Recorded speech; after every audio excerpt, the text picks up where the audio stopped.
தனுசு ராசி, தனுசு லக்ன அன்பர்களுக்கு கண்டிப்பா எந்த பிரச்சனை எப்படியாக இருந்தாலும் முடிக்க சூப்பரா வராரு ராகு. ராகு 3ஆம் வீட்ல உட்கார்ந்திருக்கிறது அப்படின்றது ஜெயம். எந்த ஒரு விஷயம் பேச்சினாலேயே இவங்க ஜெயத்துக்குள்ள வந்துருவாங்க. இன்னும் சிம்பிளா சொல்லணும்னா, மேபி ரொம்ப நாள் இழுபறியா போயிட்டே இருக்கும். இவங்களே வந்து அந்த லா புக்க எடுத்து ஜஸ்ட் இப்படி புரட்டுவாங்க அல்லது யாரோடையோ பேசிட்டு இருப்பாங்க. அந்த குரு, அந்த ஆப்போசிட்டா இருக்கிற குரு வந்து, "ஏன்பா இது ட்ரை பண்ணக்கூடாது?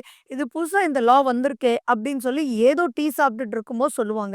இவங்க போய் அந்த லாவ பத்தி அவங்களுடைய லாயர்ட்ட போய் சொல்லும்போது, "ஓ! ரைட் தான், சூப்பர் தான்." மேபி அவர் அக்செப்ட் பண்ணாம இருக்கலாம். பட் ஆனா இவங்களுடைய ஐடியாஸ யூஸ் பண்ணி அந்த கோர்ட்டு, கேஸு, பிரச்சனை எல்லாமே எத்தன வருடங்களா போயிட்டு இருந்தாலும் சரி, இப்ப கண்டிப்பா முடிஞ்சிரும். நீண்ட நாளா டைவர்ஸ் கிடைக்கல அப்படின்னு இருக்கிறவங்களுக்கு டைவர்ஸ் தான் எண்ட் அப்படின்னா, கண்டிப்பா இப்போ திருப்திகரமான டைவர்ஸ் கிடைக்கிறதுக்கும் வாய்ப்புகள் இருக்கு. ஸோ அனைத்து பிரச்சனைகளுமே in terms of court, case, வம்பு, வழக்கு இப்போ வந்து தவிடு பொடி ஆயிடும். பயப்பட வேண்டிய அவசியங்கள் இல்ல.